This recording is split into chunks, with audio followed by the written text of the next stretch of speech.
औज़ुबिल्लाहिमिनश्शैतानिर्रजीम बिस्मिल्लाहिर्रहमानिर्रहीम सल्लल्लाहु अलैहि वबारक वसल्लम। अस्सलाम वालेकुम जनाब। होपफुली आप सब लोग खैरियत से होंगे, खुश होंगे। टारगेट है हमारा चैप्टर 1 और इसको हम लोग कवर करेंगे 2 लेक्चर्स के अंदर, definition of strategy and levels of strategy. तो स्ट्रेटजी क्या है उसके ऊपर पहले बात होगी, फिर स्ट्रेटजी के लेवल्स के ऊपर बात करेंगे, and then mission, vision, goal, objective, stakeholders, intended strategy, emergent strategy. Chapter 1 is complete strategy. अब इससे पहले आपको 2 समझ आ चुका है, 3 समझ आ चुका है। आपको ये पता है कि कंपनी काम कैसे करती है। एक कंपनी या सोल ट्रेडर होगी या पार्टनरशिप होगी या कंपनी के फॉर्म में चल रही होगी। फिर उसके अंदर के स्ट्रक्चर्स, चेन ऑफ कमांड क्या है, स्पैन ऑफ कंट्रोल क्या है, आपको कंपनी, इंडिविजुअल, पार्टनरशिप की वर्किंग का पता चल चुका है। अब उसके अंदर जो सीनियरिटी लेवल पे लोग बैठे हैं, जो ओनर्स हैं, जो डायरेक्टर्स हैं, दोस्त चार्ज विद गवर्नेंस हैं, जिन्होंने गवर्न करना है, वो स्ट्रेटजाइज कैसे करते हैं, ये चैप्टर उसके बारे में। तो कभी भी जब आप लोग IITB को स्टार्ट करें तो कोशिश ये कीजिएगा कि 2, 3 के बाद 1 पे जाइएगा। जब आप डायरेक्ट 1 से स्टार्ट करेंगे तो आप चीज़ों को काफ़ी ज़्यादा बोरिंग, लेथार्जिक और लेबोरियस पाएंगे। Alright, let's start off with some basic definition of strategy.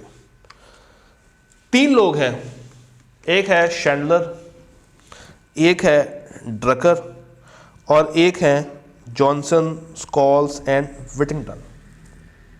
ये 3 लोग हैं जिनको हम सिंगल काउंट कर रहे हैं। शैंडलर ने ये कहा कि स्ट्रेटजी क्या है, determination of basic long term goals. Long term कहते हैं futuristic. Long term is more than 1 year approach, 1 साल से ज्यादा वाली अप्रोच। आपने 1 साल से आगे जाके गोल्स एंड ऑब्जेक्टिव्स बना लेने हैं। ये 2 वर्ड्स आ गए हैं, गोल्स एंड ऑब्जेक्टिव्स। ये 2 डिफरेंट टर्म्स हैं, डिफरेंट मीनिंग्स हैं, बट अभी के लिए हम ये अज्यूम करते हैं कि गोल्स एंड ऑब्जेक्टिव्स मीन्स कि हमने 1 साल के बाद क्या करना है, हमारा इरादा क्या है, या इसको आसान करने के लिए कहते हैं कि हमारा प्लान क्या है। Of an enterprise, word enterprise का यूज किया है। इट मीन्स कि इसके अंदर सोल ट्रेडर भी आता है, पार्टनरशिप भी आती है और कंपनी भी आ जाती है। तो जब आपने अपने प्लान को अचीव करना है, अपने गोल्स को, ऑब्जेक्टिव्स को पकड़ना है, तो क्या ऐसे पकड़े जाएंगे? नहीं, उसके लिए आपको कोर्स ऑफ एक्शन बनाना पड़ेगा। आपको बैठ के कागज के ऊपर राइट डाउन करना पड़ेगा, लिखना पड़ेगा कि भाई मुझे क्या क्या करना चाहिए। आपको रिसोर्सेस को एलोकेट करना पड़ेगा और उसके बाद ही आप वो नेसेसरी गोल्स को अचीव कर सकते हैं। तो शैंडलर ने यह कहा कि अगर आपने लॉन्ग टर्म चलना है, फ्यूचरिस्टिक अप्रोच लेकर चलनी है, गोल्स मीट करने हैं, ऑब्जेक्टिव्स को मीट करना है, तो उसके लिए सोना नहीं है, उठ के काम भी करना। ख्वाब देखते रहेंगे तो कुछ नहीं होगा, हिम्मत करनी पड़ेगी, हौसला करना पड़ेगा, अपने रिसोर्सेज को गले लगाना पड़ेगा, सही से एलोकेट करना पड़ेगा, तब जाके आप अपने तमाम चीज़ों को, तमाम गोल्स को अचीव कर पाएंगे, हासिल कर पाएंगे। ये कहा था शैंडलर ने। ड्रकर ने क्या कहा? ड्रकर ने कहा कि भाई स्ट्रैटेजी क्या है?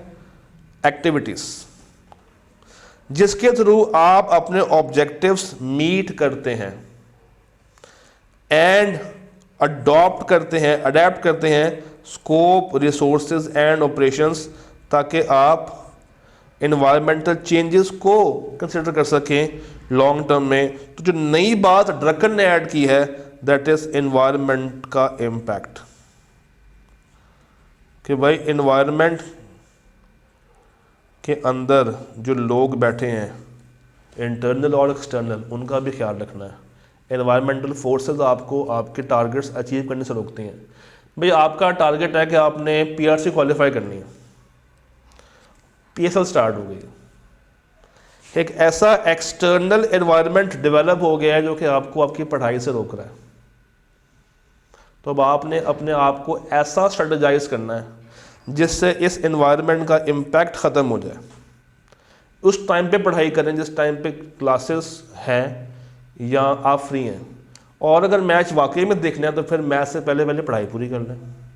अपने रिसोर्सेज को, अपने टाइम को ऐसे इस्तेमाल करें कि आप दोनों काम कर लें विदाउट गोइंग पैनिक। और जहाँ पर लग रहा है नहीं मुझे पढ़ना ज़्यादा चाहिए, तो फिर आपको एक चीज़ स्किप करनी पड़ेगी। इसे कहते हैं ट्रेड ऑफ करना, जब आप एक चीज़ के बदले किसी एक चीज़ को कॉम्प्रोमाइज़ कर रहे होते हैं। नाउ JSW ने क्या कहा, JSW जॉनसन शोल्स एंड विटिंगटन, ऊपर वाली सारी कहानी सेम है, ऐड कर दिया कि भाई आपने स्टेक होल्डर्स की एक्सपेक्टेशंस को भी खुश करना है। तो अब अगर मैं इसको कंबाइन करूं तो मेरे पास क्या आएगा, आपने लॉन्ग टर्म गोल्स या ऑब्जेक्टिव्स को मीट करना through use of resources in efficient manner,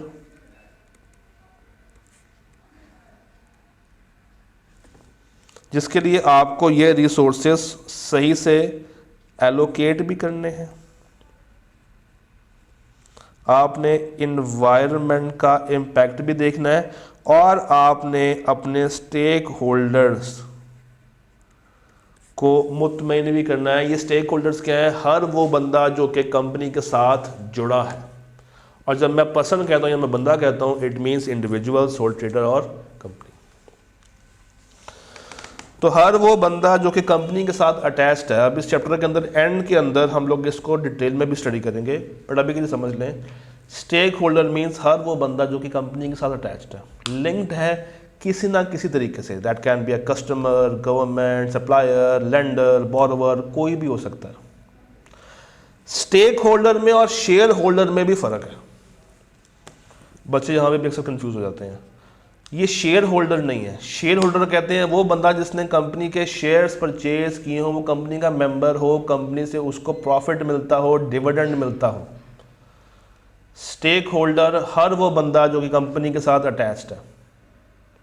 तो आसानी के लिए याद रखिएगा, हर शेयर होल्डर स्टेक होल्डर है, मगर हर स्टेक होल्डर कंपनी का शेयर होल्डर नहीं होता।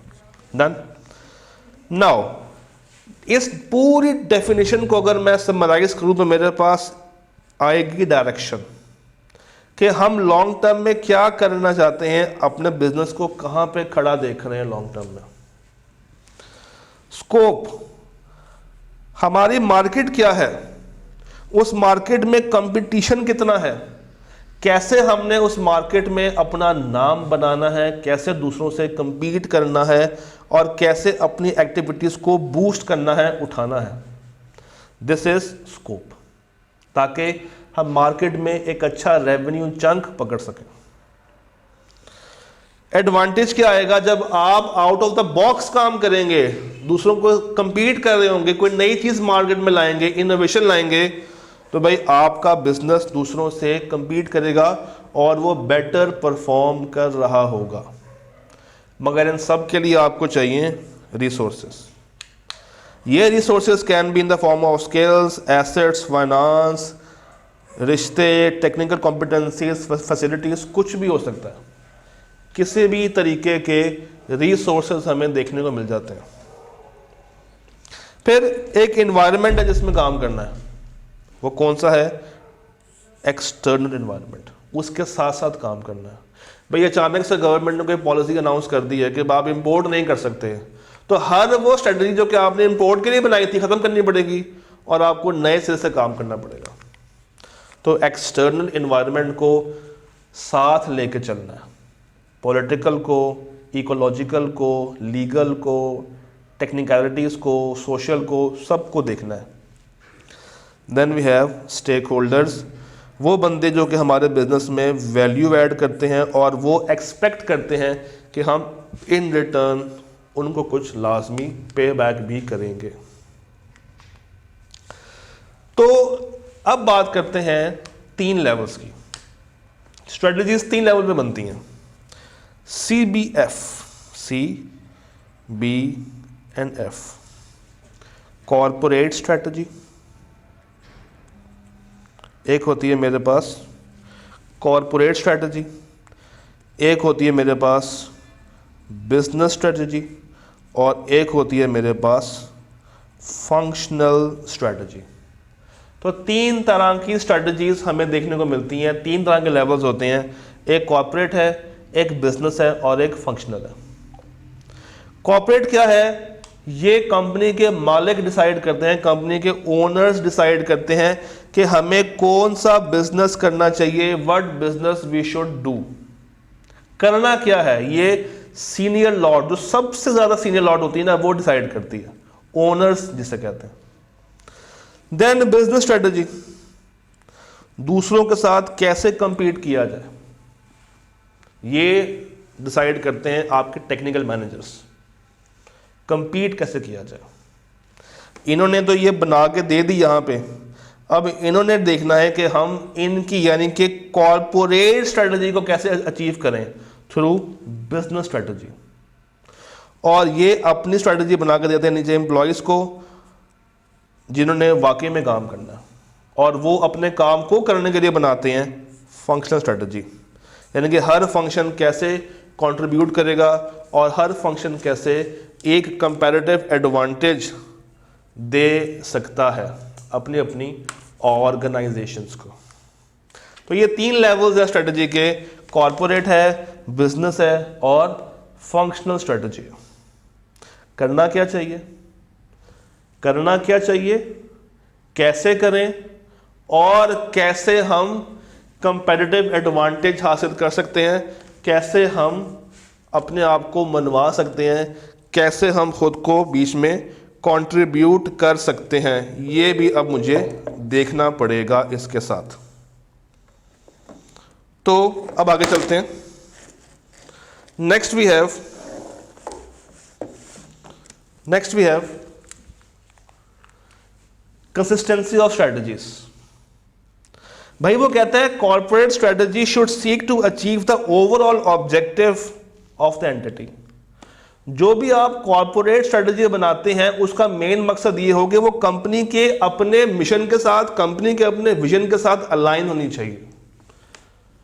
आपका विजन है कि आप अपनी कंपनी को अगले 10 साल में या आने वाले किसी भी वक्त में एक अच्छा इदारा बनाना चाहते हैं जो कि अच्छी लेवल की एजुकेशन प्रोवाइड करे, तो हर स्ट्रेटजी उसके अराउंड घूमनी चाहिए, उससे जुदा ना हो, उससे अलग ना हो। बेसिक एलिमेंट हमेशा सेम रहना चाहिए, the basic element should remain the same. Her business strategy के अपने कुछ ऑब्जेक्टिव्स हैं और आपने उन ऑब्जेक्टिव्स को क्या करना है, अचीव करना है। आपने उन ऑब्जेक्टिव्स को अचीव करना है, कंट्रीब्यूट करना है कि कैसे बिजनेस स्ट्रेटजी आपको हेल्प करेगी टू अचीव फंक्शनल, और फंक्शनल जब आप अचीव कर लेंगे तो आप बन जाएंगे the king of business strategy, और ये आपको हेल्प करेगी इन ऑब्टेनिंग या in achieving your corporate strategy. तो हर एक आपस में अलाइंड है, डिपेंडेंट है। इसको अचीव करेंगे ये मिल जाएगा, इसको अचीव करेंगे ये मिल जाएगा, मगर कंसिस्टेंसी होनी चाहिए। आपकी स्ट्रेटजी को देख के ये ना लगे कि आप स्ट्रगल कर रहे हैं, मजाक नहीं हो रहा। आपस में अलाइन हो, लोगों को पता हो कि कंपनी के मिशंस क्या हैं, कंपनी के गोल्स क्या हैं, कंपनी ने हासिल क्या करना है, निभाना क्या है, करना कैसे है। तो सब कुछ आपने देखना है, और हर फंक्शनल स्ट्रेटजी के जितने भी ऑब्जेक्टिव्स हैं वो भी अलाइन होने चाहिए टू द बिजनेस स्ट्रेटजी। तो यहाँ पे अलाइनमेंट बहुत बहुत ज़रूरी है। Alright, now let's talk about corporate strategy. Sir corporate strategy क्या थी? सबसे पहले वाली डिस्कस करते हैं। आपने डिसाइड करना है कि हमारी एंटिटी का पर्पस क्या है, हम लोग एग्जिस्ट ही क्यों करते हैं, मौजूद क्यों हैं, क्यों ये कंपनी बनी है, इस कंपनी को बनाने का क्या फायदा है, हम ये बिजनेस क्यों करने जा रहे हैं। ये जो क्यों है, ये जो क्यों है, क्यों इज बेसिकली कॉर्पोरेट स्ट्रेटजी। क्या नीयत है, क्या हासिल करना चाहते हैं, हमारा मिशन क्या है, अचीव क्या करना है, कैसे अचीव करना है, आप अपनी कंपनी को अगले सालों में कहां पे देख रहे हैं, आप अपने बिजनेस को स्केल अप कैसे करेंगे। This is what, this is corporate strategy.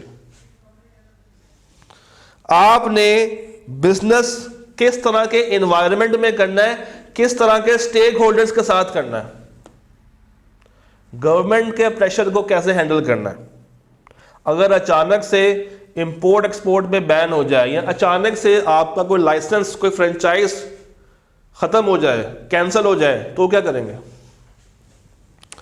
तो you should match your purpose and activities together, ताकि जो एक्सपेक्टेशंस हैं ओनर्स की, आप उसको भी अचीव कर सके। भाई एक स्टेक होल्डर, एक इन्वेस्टर क्यों आपकी कंपनी में पैसा इन्वेस्ट करता है, ताकि उसको एक अच्छा रेवेन्यू मिले, एक अच्छा इंसेंटिव मिले, अच्छा डिविडेंड मिले। तो इस कंपनी की तमाम तरह स्ट्रेटजीज ऐसी होनी चाहिए जिससे वो अपने स्टेक होल्डर को मुतमिन करे, क्योंकि जब तक उसका स्टेक होल्डर मुतमिन है वो कंपनी में मजीद पैसा फेंकेगा, अदरवाइज आपकी कंपनी को छोड़ के अपना पैसा वापस निकाल के वो भाग जाएगा। तो you should achieve your corporate strategy through good strategical ideas.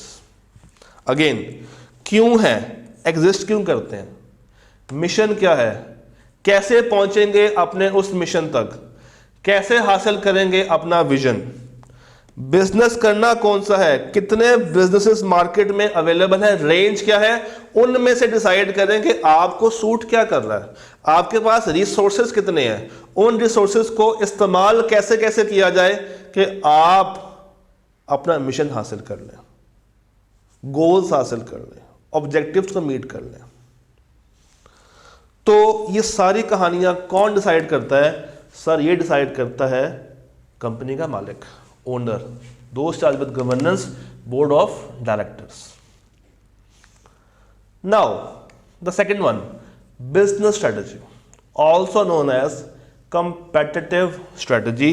इन लोगों ने कंपीट करना है दूसरों के साथ, इन लोगों ने अपने आप को अलग साबित करना है, अपने आप को दूसरों से डिस्टिंग्विश रखना है, डिफरेंट बनाना है। A large group of companies might consist of many subsidiaries, और हर सब्सिडरी कोई ना कोई अपना काम करेगी जिसको हम SBU भी कहते हैं, और हर SBU बेसिकली क्या है, एक डिफरेंट बिजनेस है। फॉर एग्जाम्पल ये कॉलेज है, SBI की बात कर लेते हैं। अब SBI CA भी पढ़ा रहा है, और अगर आगे जाके ये ACC भी पढ़ाएगा तो CA will be a separate SBU and ACCA would be a separate SBU. SBU is Strategic Business Unit. CA की पॉलिसीज अलग होंगी, CA में compete कैसे करना है वो आप अलग तरीके से आइडेंटिफाई करेंगे, ACCA में compete कैसे करना है उसकी स्ट्रेटजीज अलग होंगी। फिर PRC अलग है, CAF अलग है, CFAB अलग है, MSA लेवल अलग है, PPE अलग है। HOC के अंदर PPE भी आती है और MS ऑफिस भी आता है, तो दोनों के लिए अपनी अपनी स्ट्रेटजीज है। फिर अगर मैं बात करूं फंक्शन लेवल पे, तो PRC के 5 पेपर्स है, हर 5 पेपर में 5 टीचर्स है, हर टीचर की अपनी स्ट्रेटजी होगी, उसका अपना प्लान होगा कि वो कैसे अपने बच्चों को पूरा कोर्स कवर करवाएगा। अगर 3 महीनों में करवाना है उसका प्लान और होगा, 2 महीनों के लिए प्लान और होगा, 6 माह का प्लान और होगा। तो दिस इज फंक्शनल स्ट्रेटजी। ये टीचर्स हैं जिन्होंने काम करना है, ये ऑपरेशनल स्टाफ है, इन्होंने डेली बेस पे आके देखना है कि आज क्या पढ़ाना है, आज क्या टेस्ट लेना है। ये है आपके टीचर लेवल के ऊपर जाके फंक्शनल स्ट्रेटजी को कैसे अचीव किया जाए। ऊपर बैठा है आपका HOD, यानी कि द बिजनेस स्ट्रेटजी, उस डिपार्टमेंट का हेड। लेट्स से हम कहते हैं PRC। पीआरसी में मैं टीचर हूं, आईटी भी पढ़ा रहा हूं, मैं बनाऊंगा आपके लिए ऑपरेशनल स्ट्रेटजी। मैं परफॉर्म कर रहा हूं यूनिट लेवल के ऊपर, यानी कि फंक्शनल लेवल के ऊपर, और मैंने डेली का प्लान बनाना है। मेरा एचओडी मुझसे पूछेगा एक हफ्ते के बाद, एक महीने के बाद कि सर जी बताएं परफॉर्मेंस क्या है। एक सेकेंड,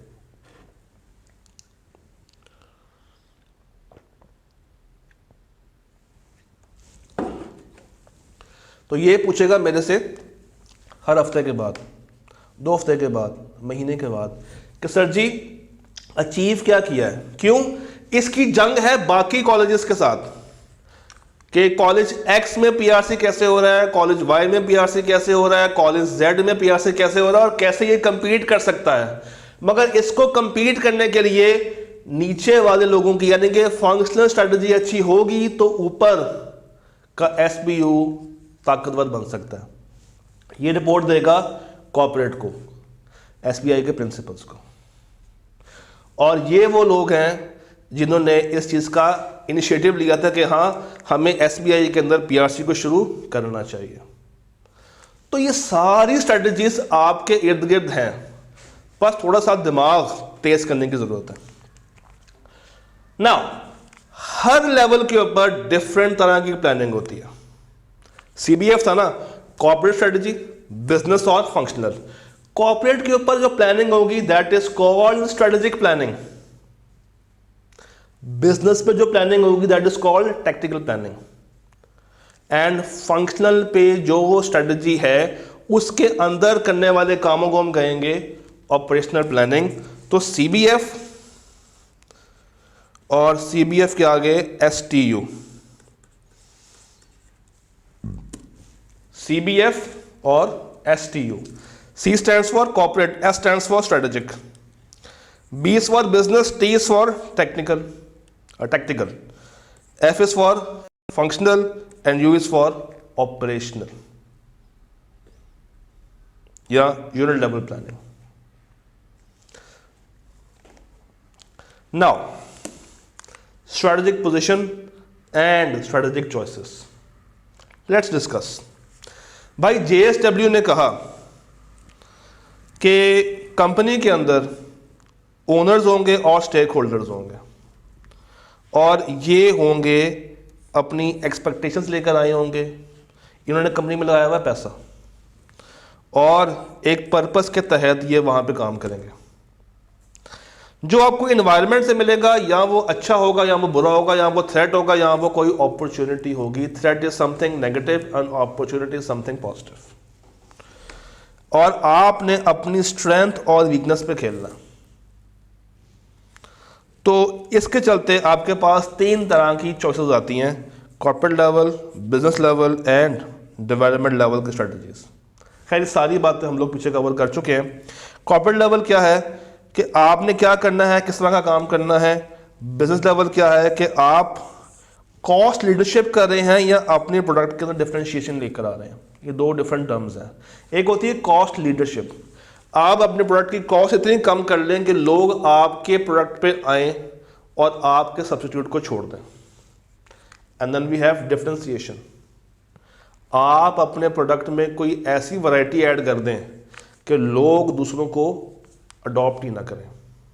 जिस तरह इस वक्त हमारे सामने कोई वाइट बोर्ड नहीं है, वाइट बोर्ड के ऊपर नहीं लिख रहे हैं, हम क्लासेस आपको दे रहे हैं एक 72 इंच की एलईडी के ऊपर।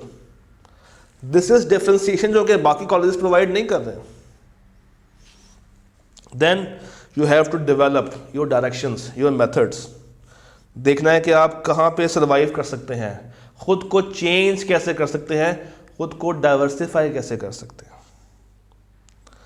तो किसी भी स्ट्रैटेजी को अगर आप अचीव करना चाहते हैं तो आपको गुजरना पड़ेगा 3 एरिया से, 3 फेजेस से, ऑर्गेनाइजिंग, एनेबलिंग और मैनेजिंग द चेंज। आपको सबसे पहले मैनेजमेंट स्ट्रक्चर डेवलप करना पड़ेगा। ये कहाँ पढ़ के आए हैं? चैप्टर 3 के अंदर। और उसके बाद अथॉरिटी को डेलीगेट करें अगर वो स्ट्रक्चर अलाउ करता है तो। स्ट्रेटजीज जो बना ली हैं इम्प्लीमेंट भी करना। और हर बंदा, जब आप किसी को अथॉरिटी दे रहे हैं तो साथ रिस्पॉन्सिबिलिटी भी जाती है।